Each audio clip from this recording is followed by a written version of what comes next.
In the 20th century, the theory of evolution was refuted not only by molecular biology, but also by paleontology, that is, fossil science. A second proof usually offered is the fossil record. According to most biology textbooks, fossils show the gradual development of life from simple to complex over hundreds of millions of years. But a growing number of scientists say that this textbook story is incomplete and even misleading, because it ignores an extraordinary event in the history of life known as the Cambrian explosion. The oldest stratum of the Earth in which fossils of living creatures have been found is that of the Cambrian, which has an estimated age of 500 to 530 million years. In strata older than the Cambrian, no fossils of any creatures except a few unicellular organisms are to be seen. In the Cambrian period, however, many diverse species appear quite abruptly. More than 30 invertebrate species such as jellyfish, starfish, trilobites, and snails emerge all of a sudden.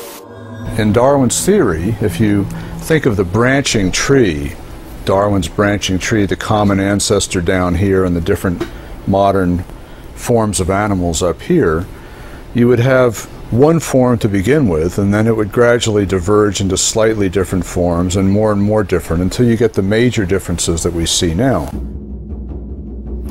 The problem with the Cambrian explosion is that all these major differences appear together at the same time, with no fossil evidence that they descended from this common ancestor. The article reported on cutting-edge research by Chinese scientist J.Y. Chen, an internationally respected paleontologist at the Nanjing Institute of Paleontology and Geology. Chen's discoveries in the fossil beds in Xinjiang, China, have rocked the scientific establishment. Located in the province of Yunnan in southern China, Xinjiang has some of the world's best preserved fossils from the Cambrian era. Darwinism has maybe only telling a part story for evolution. According to Chen, the fossils he's discovered turn Darwin's tree of life upside down. Darwin's tree, reverse constraint, very unexpectedly, our research is convincing major phyla starting down below at beginning of Cambrian. Base is wide, gradually narrow, so this is almost turned on different way.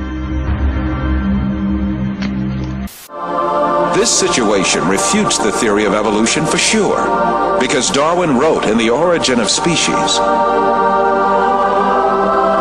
if numerous species belonging to the same genera or families have really started into life all at once, the fact would be fatal to the theory of descent with slow modification through natural selection.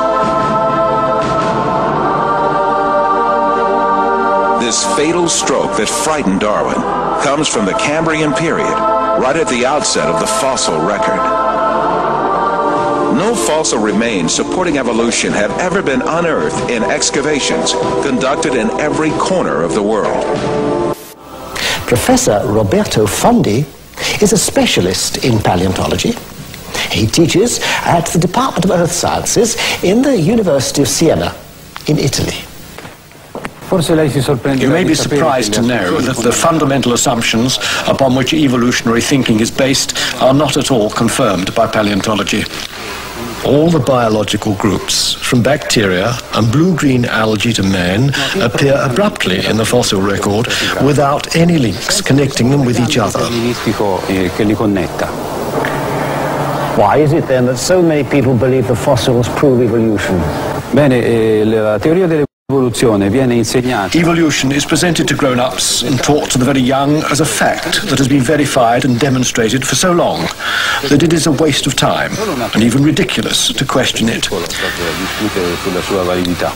So, what is the truth of the matter? Well, there is a history book of the past, and that is the rocks and the fossilized remains in them. So, it is up to the paleontologist to read that book and give the answer. And what do you read in that book, Professor? The fact is that after nearly 2 centuries of intense research, the paleontological evidence for evolutionary theory is not only rare, but highly questionable. The point is that if evolution had really happened, the evidence would be in great abundance and incontestable. The museums would be overflowing with fossils, clearly documenting the transitions between the various biological groups. Yet there are none. Moreover, there is no indication that the situation will change in the future. Those very few fossils which are claimed to show some kind of evolutionary link, such as the amphibians Ichthyostica and Simoria, the reptile Propenognathus, the bird Archaeopteryx, and the Australopithecine ape called Homo habilis are very far from conclusive. Faced with these realities made clear by the fossil record, evolutionists directed all their attention to the claim that man evolved from ape-like creatures.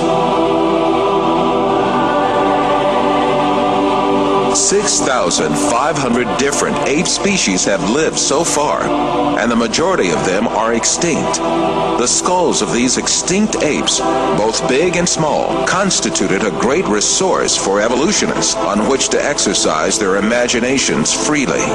Arranging the skulls of these extinct ape species from the smallest to the biggest, and adding some skulls of vanished human races to the series, evolutionists concocted the scenario of human evolution.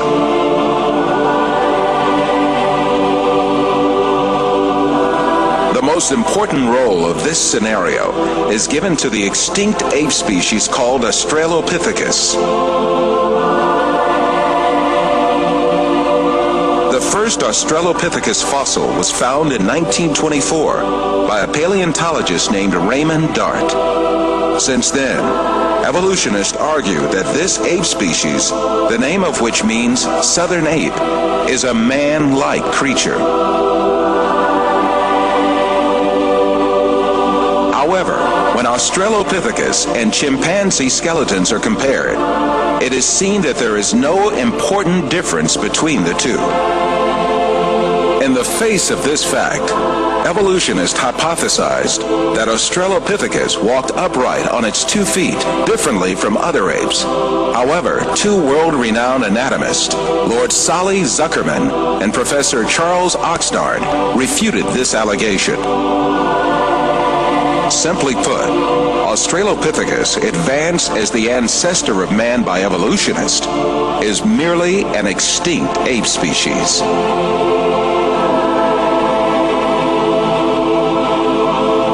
On the other hand, fossils that are included by evolutionists under imaginary classifications, such as Homo erectus, Homo ergaster, or Homo sapien archaic, in fact belong to different human races.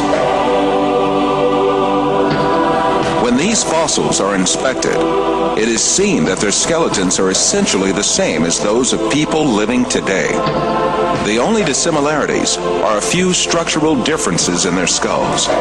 But differences like these are to be found in different human races alive on Earth today.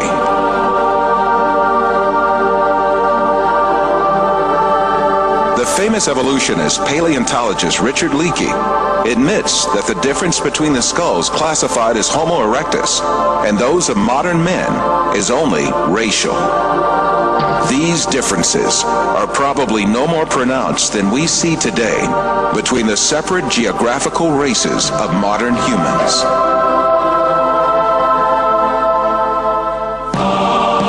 The only defense left to evolutionists against all these scientific facts is just one thing: propaganda.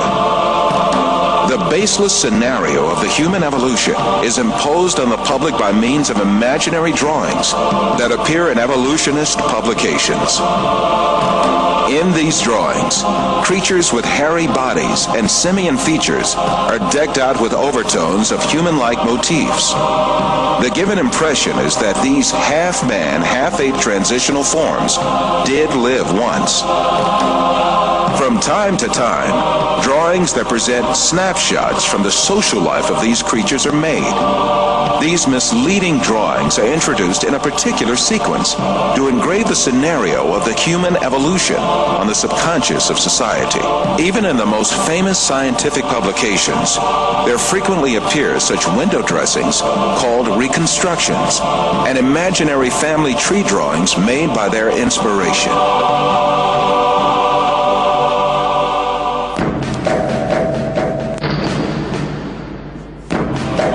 The imaginative power of evolutionists is not limited to fictional drawings and models.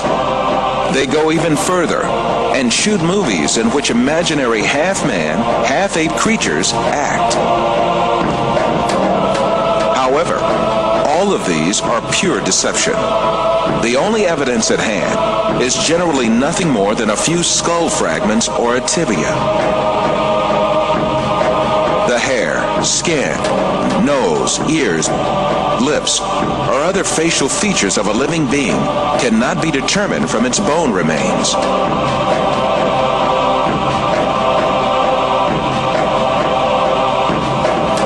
Evolutionists shape these soft tissues, which leave no trace in the fossil, to suit the purposes of their theory, and produce imaginary reconstructions in their workshops.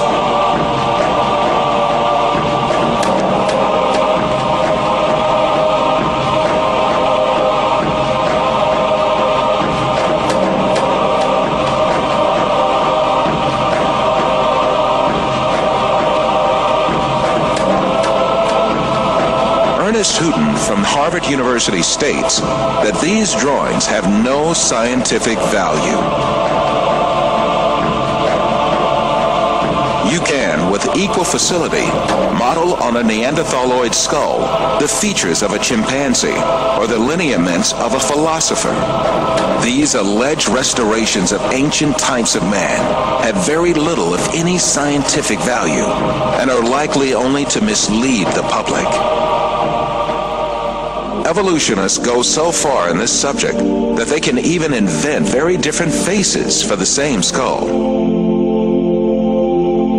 The three entirely different reconstructions made for the fossil called Zinjanthropus is a famous example showing how persistent evolutionists are in producing these false masks.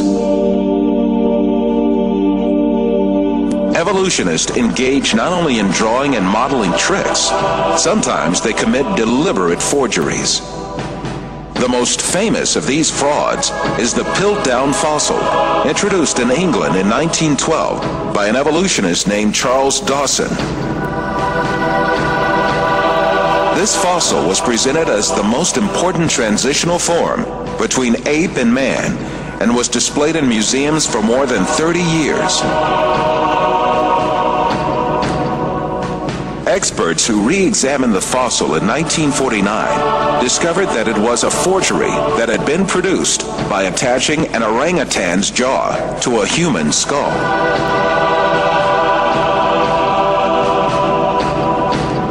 Another intermediate transitional form fabricated by evolutionists was the Nebraska man. This was cooked up in 1922 on the basis of a single fossil tooth.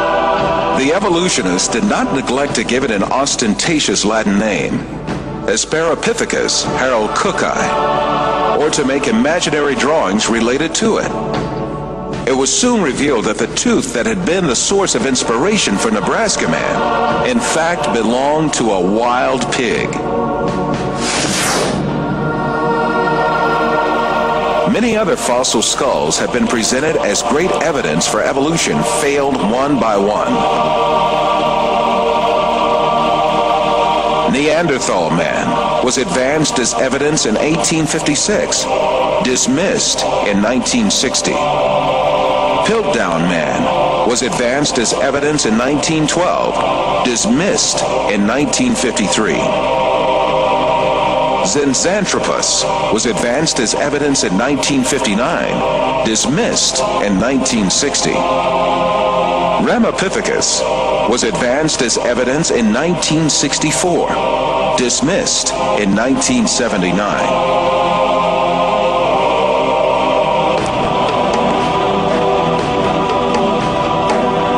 Despite all these facts, these skulls are still presented to the public through the media and in some evolutionist textbooks as if they were scientific facts. In many countries, an important part of the society supposes that evolution is a proven fact. A great deal of this so-called evidence of evolution, much of which has been dismissed by evolutionists themselves, is still presented to school children in their textbooks, where they are depicted as the ancestors of man.